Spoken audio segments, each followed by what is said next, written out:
Assalamualaikum warahmatullahi wabarakatuh. Perkenalkan, nama saya Maharani, mahasiswi Politeknik Negeri Subang dari Prodi Sistem Informasi dengan nomor pokok 10107037. Pada kali ini, saya akan menjelaskan mengenai isi materi buku pendidikan kewarganegaraan untuk perguruan tinggi dengan pengarang Dr. Ujang Carda, SSH, MH, MIP, MAP. Buku ini terdiri dari 7 bab. Adapun resume dari buku ini adalah sebagai berikut. Bab 1. Orientasi terhadap pendidikan kewarganegaraan. Pada bab ini, terdapat latar belakang pembelajaran pendidikan kewarganegaraan, yaitu perubahan pendidikan untuk masa depan dan dinamika internal bangsa Indonesia yang disebabkan oleh faktor eksternal berupa liberalisme dan faktor internal yang berupa diorientasi nilai dan distorsi nasionalisme di kalangan masyarakat Indonesia. Pendidikan kewarganegaraan merupakan usaha untuk membekali peserta didik dengan pengetahuan dan kemampuan dasar berkenaan dengan hubungan warga negara serta pendidikan pendahulu bela negara agar menjadi warga negara yang dapat diandalkan oleh bangsa dan negara. Tujuan pendidikan kewarganegaraan yang mengarah pada moral yang diharapkan dapat diwujudkan dalam kehidupan sehari-hari, yaitu perilaku yang memancarkan iman dan takwa terhadap Tuhan Yang Maha Esa dalam masyarakat yang adil dan beradab. Bab 2. Memahami identitas nasional sebagai karakter bangsa. Pada bab ini, dijelaskan bahwa identitas nasional merupakan suatu yang ditransmisikan dari masa lalu dan dirasakan sebagai pemilikan bersama, sehingga tampak kelihatan di dalam keseharian tingkah laku seorang dalam komunitasnya. Pancasila sebagai identitas nasional bangsa Indonesia digunakan sebagai petunjuk arah semua aktivitas atau kegiatan dan kehidupan di dalam segala bidang, yang berarti semua tingkah laku dan tindak atau perbuatan harus dijiwai dan merupakan pancaran sila dari Pancasila. Menurut Ganeswara, identitas nasional merupakan manifestasi nilai-nilai budaya yang tumbuh dan berkembang dalam berbagai aspek kehidupan dan ratusan suku yang dihimpun dalam satu kesatuan Indonesia menjadi kebudayaan nasional. Pancasila dan acuan roh Bhinneka Tunggal Ika sebagai dasar dan arah pengembangannya. Bab 3. Memahami Pancasila sebagai ideologi bangsa dan negara. Pada bab ini, menjelaskan mengenai Pancasila sebagai ideologi bangsa dan negara, di mana ideologi nasional Pancasila merupakan kumpulan pikiran-pikiran rakyat yang mengandung pandangan tentang keadaan bangsa, memuat perspektif atau harapan masa depan bangsa, dan memberi arah serta dorongan bagi seluruh kegiatan manusia. Pancasila sebagai ideologi bangsa dan negara pada hakikatnya merupakan hasil refleksi manusia berkat kemampuannya mengadakan distansi terhadap dunia dan kehidupannya. Bab 4. Memahami negara, konstitusi, dan warga negara. Negara merupakan integritas dari kekuasaan politik dan merupakan organisasi pokok dari kekuasaan politik.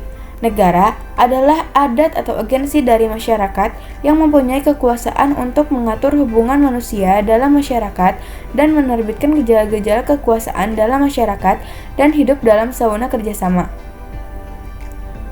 Konstitusi secara umum disusun sebagai pedoman dasar dalam penyelenggaraan kehidupan negara, agar negara berjalan tertib, teratur, dan tidak terjadi tindakan sewenang-wenang dari pemerintah terhadap rakyatnya. Warga negara adalah rakyat yang menetap di suatu wilayah dan rakyat tertentu dalam hubungannya dengan negara. Dalam hubungannya antara warga negara dan negara, warga negara mempunyai kewajiban-kewajiban terhadap negara dan sebaliknya. Warga negara juga mempunyai hak dan kewajiban yang harus diberikan dan dilindungi oleh negara. Bab 5. Memahami negara hukum, hak asasi manusia, dan demokrasi. Pada bab ini dijelaskan bahwa istilah negara hukum atau rule of law merupakan suatu istilah yang muncul pada abad 19. Namun, sesungguhnya konsep negara hukum tersebut sudah tercetus sejak abad ke-17 di negara-negara Eropa Barat bersama-sama dengan timbulnya perjuangan kekuasaan yang tidak terbatas dari penguasa. Pada bab ini, dijelaskan pula konsep demokrasi dan hak-hak asasi manusia merupakan isu pokok yang menjadi inspirasi pengembangan prinsip-prinsip negara hukum yang mengharuskan adanya pengakuan normatif dan empirik terhadap prinsip supremasi hukum. bahwa semua persoalan diselesaikan dengan hukum sebagai pedoman tertinggi. Bab 6. Memahami wawasan Nusantara sebagai wawasan nasional Indonesia.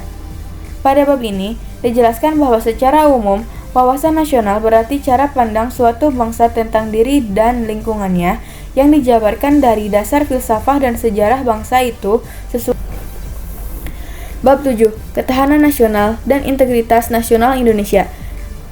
Pada bab ini dijelaskan bahwa etimologis istilah ketahanan berasal dari kata dasar tahan, yang berarti tahan penderitaan, tabah, kuat, dapat menguasai diri, gigih, dan tidak mengenal menyerah.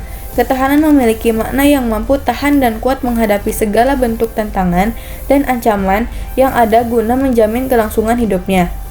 Konsep ketahanan nasional merupakan konsep khas Indonesia yang muncul di awal tahun 1960-an.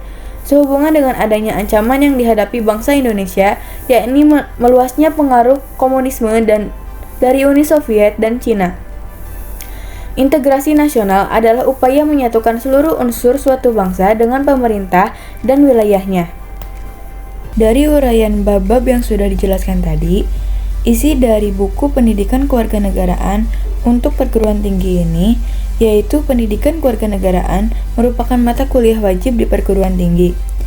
Melalui pendidikan kewarganegaraan, bangsa ini dapat mempersiapkan generasi muda untuk mengambil peran dan tanggung jawab sebagai warga negara. Dengan buku Pendidikan Kewarganegaraan, warga negara sadar akan hak dan kewajiban sebagai warga negara, menghargai kemajemukan, berpartisipasi positif bagi kemajuan bangsa, dan cinta tanah air, sehingga di masa yang akan datang, setiap insan di negara ini betul-betul menjadi warga negara yang diharapkan. Demikian video resume ini saya buat untuk mata kuliah Pendidikan Pancasila. Wassalamualaikum warahmatullahi wabarakatuh.